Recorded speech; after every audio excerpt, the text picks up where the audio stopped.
සියලුනාටම සුබ දවසක් වේවා කියලා ප්‍රාර්ථනා කරනවා. ආදරණීය දුවේ අපේ මේ දිනවල අපේ වීඩියෝ පාඩම් මාලාවේ සංදි පාඩම් මාලාව තමයි ඉතාමත්ම සාර්ථකව සාකච්ඡා කරගෙන යන්නේ. හැමෝගෙම හොඳ ප්‍රතිචාර සංදි පාඩම් මාලාවට තියෙනවා. හැමෝටම තේරෙන විදිහට හරි අපූර්වට සරලව ව්‍යාකරණ කොටස් ටික ආවරණය කරලා දෙන්න මම සූදානම්. සංදිපාඩම් මාලාව තුළ අපි අද කතා කරන්නේ ආගම සංදිය පිළිබඳව. මේ වෙනකොට අපි සංදි තුනක් සාකච්ඡා කරලා තියෙන්නේ.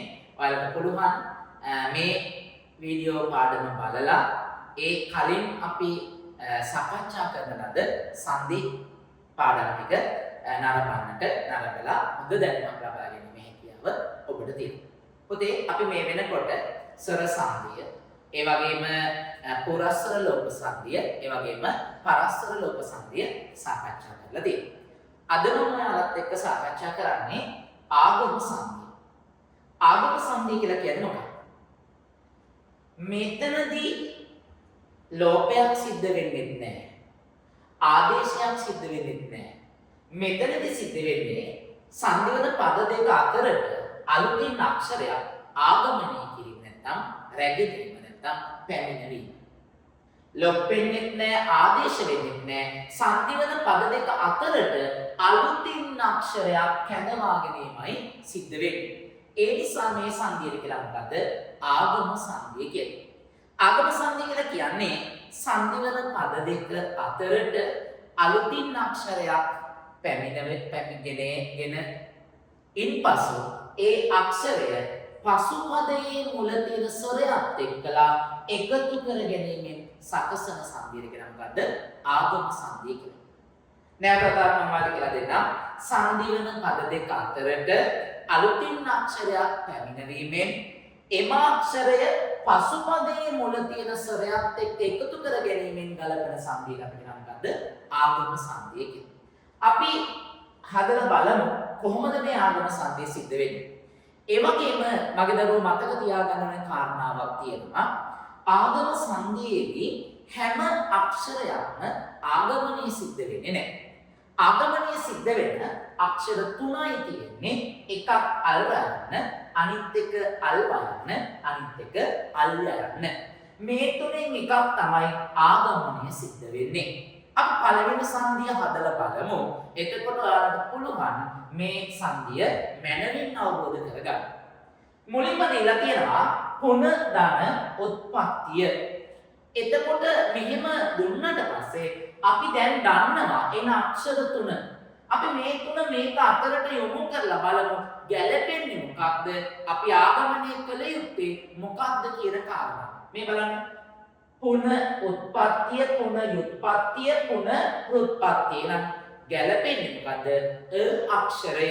එහෙනම් අපි මේ විදිහට හදාගෙන අපි අක්ෂරය කැඳවනවා. මේ බලන්න සංදි වෙන පද දෙක අතරට අලුතින් අක්ෂරයක් ගෙන ආගමනය කරන අපි අකුර මෙන්න බලන්න පුන එහෙමමයි අපි අලුතින් ආගමනය කරන අක්ෂරය තමයි අල්රයන්න. දැන්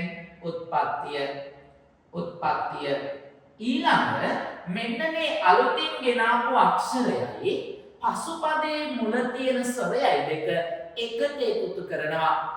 හැදෙනවා අල්රයන්න ධන උයන්න රු අක්ෂරය. දැන් පුන ධන උත්පත්තිය මොකද වෙන්නේ? පුනරුත්පත්තිය වෙනවා.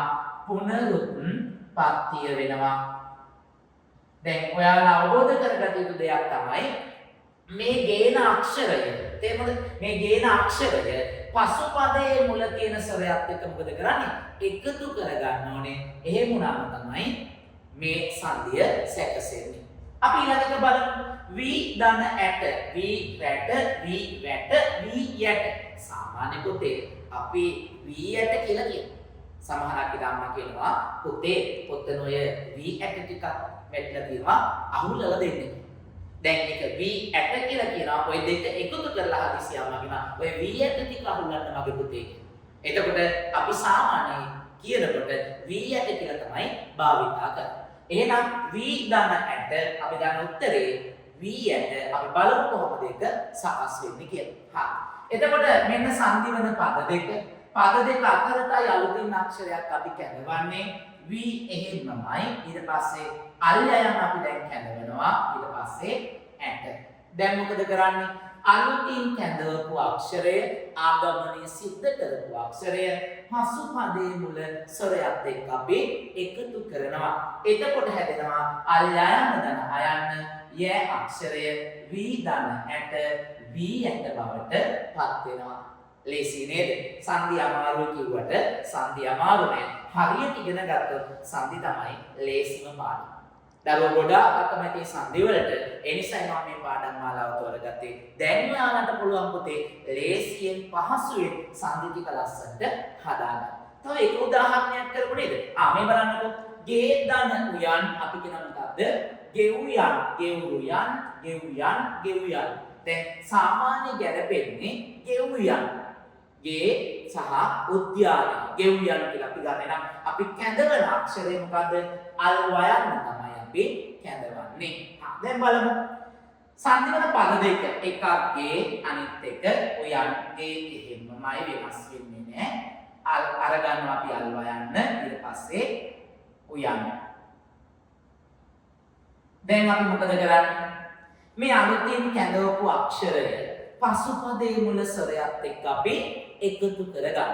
දැන් හැදෙනවා අල්වයන් දන උයන්න ඌ.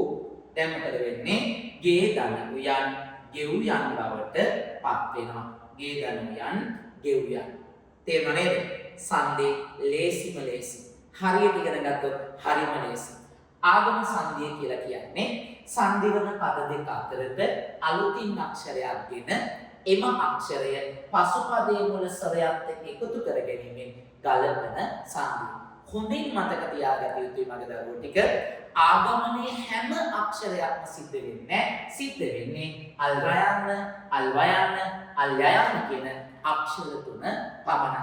එහෙනම් දැන් ඔයාලට මේක හොඳට අවබෝධ වෙන්නේ නැති මම විශ්වාස කරනවා මෙතෙක් කල් ආගම සංදිය පිළිබඳව අවබෝධයක් නොමැති වේදිකෝ ඔයාලට අද මේ සංදිය හොඳින් අහගෙන මගෙත් එක්ක මේක වැඩ කරගෙන ගියපු නිසා ඔයාලට හොඳ අවබෝධයක් ලැබෙන්න ඇති කියලා. එහෙනම් තවත් දවසක අපූර්ව වීඩියෝ පාඩම් මාලාවකින් මුණ ගැසෙන බලාපොරොත්තු සමගන්නා ඔබ යාළුවන්ගේ ඔබ සියලු දෙනාටම සුබ දවසක් කියලා ප්‍රාර්ථනා කරනවා. තෙරුවන් සරණයි.